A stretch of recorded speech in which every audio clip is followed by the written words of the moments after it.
12.12 쿠데타. 그들은 왜 움직였나? 1979년 12월 12일 밤 서울 한복판에서 총성이 울립니다. 적과의 전쟁이 아니라 군대가 군대를 겨눈 밤. 이날은 체포로 시작해 장악으로 끝납니다.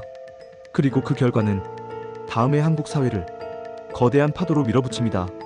오늘은 12.12 쿠데타를 배경과 과정, 결론까지 타임라인으로 정리합니다. 이건 한밤의 사건이 아니라 역사의 방향을 바꾼 분기점이었습니다.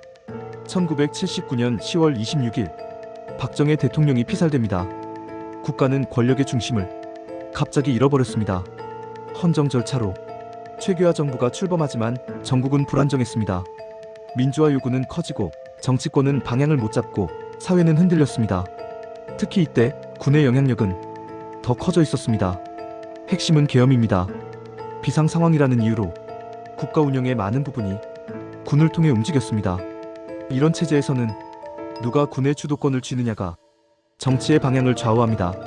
당시 군의 권력축에는 계엄사령관이자 육군참모총장인 정승화가 있었고 군 내부 정보와 수사를 맡는 국군보안사령부가 있었습니다. 정보를 쥔 조직은 상황을 유리하게 바꿀 수 있습니다. 그리고 보안사를 이끄는 인물이 전두환이었습니다.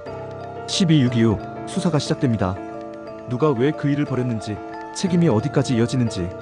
하지만 이 수사는 단순한 진상규명이 아니라 전국의 주도권을 가르는 권력 경쟁의 장이 됩니다. 전두환은 12.6 사건 수사를 이끄는 합동수사본부장 역할을 맡으며 전국 한복판으로 들어옵니다. 여기서부터 한 가지 키워드가 등장합니다. 하나회. 하나회는 군 내부의 비공식 인맥조직, 사조직으로 불립니다. 특히 육사 11기 중심으로 결속이 강했다고 알려져 있죠. 이 이름이 자주 따라붙는 인물들.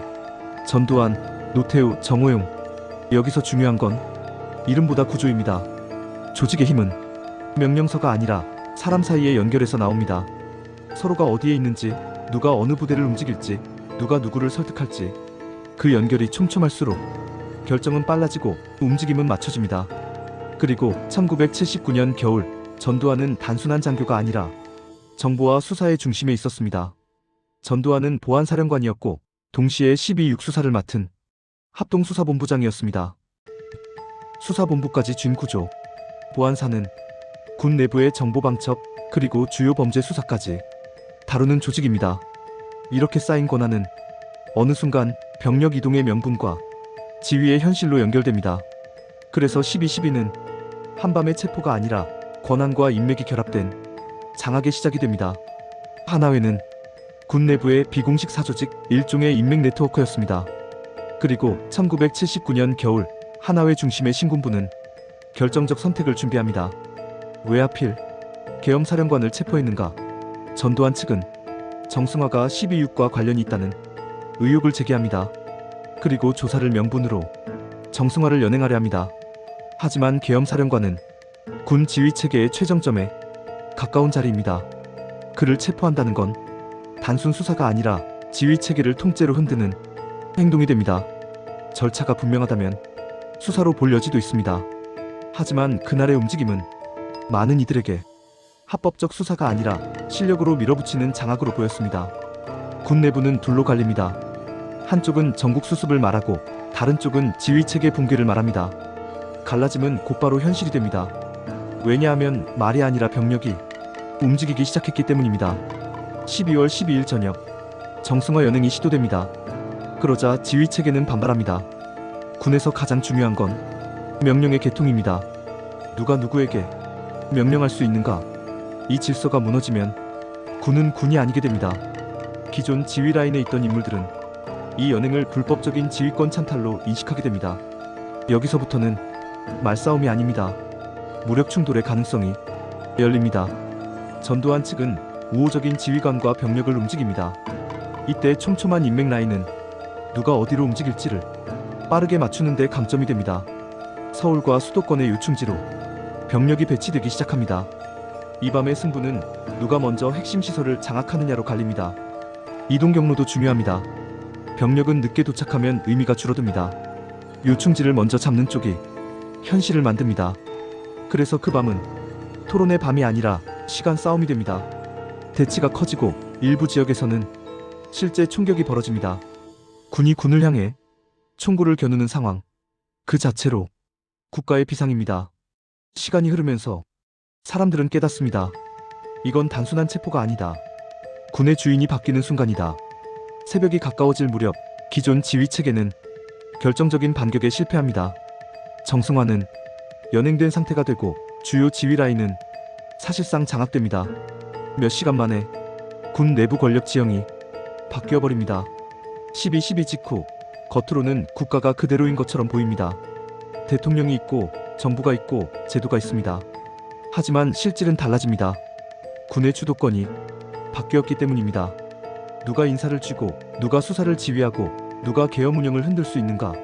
그 권한은 전두환 중심의 신군부로 이동합니다. 그리고 이 변화는 군 내부 이야기로 끝나지 않습니다. 군이 정치와 사회의 흐름을 좌우할 수 있는 구조가 강화되면 사회 전체의 선택지는 좁아집니다. 1979년 겨울이 지나고 1980년으로 들어서며 전국은 더욱 거칠어집니다. 12.12는 단발 사건이 아니라 1980년 격변으로 이어지는 연결고리가 됩니다.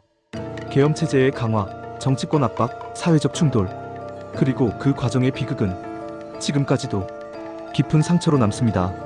12.12는 단순한 권력 다툼이 아니었습니다. 핵심은 이것입니다. 군의 지휘 체계를 무력으로 뒤집을 수 있다면 헌정 질서도 흔들릴 수 있다.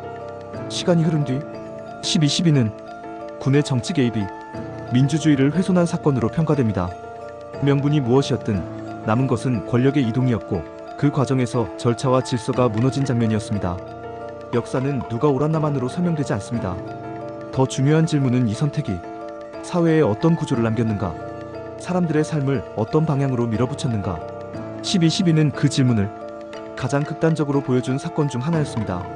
1979년 12월 12일 밤 서울에서 울린 총성은 한밤의 소란으로 끝나지 않았습니다. 그날은 권력은 어떤 절차로 정당성을 얻어야 하는지, 군의 힘은 어디까지 허용되어야 하는지 큰 질문을 남겼습니다. 우리가 12.12를 다시 꺼내보는 이유는 과거를 붙잡기 위해서가 아니라 같은 방식의 흔들림이 다시 오지 않도록 원인을 이해하기 위해서일 겁니다. 재미있게 보셨다면 좋아요와 구독 알림 설정 부탁드립니다. 원하시는 이야기가 있다면 댓글에 남겨주시면 재미있는 이야기로 찾아뵙겠습니다. 지금까지 역사의 시작이었습니다.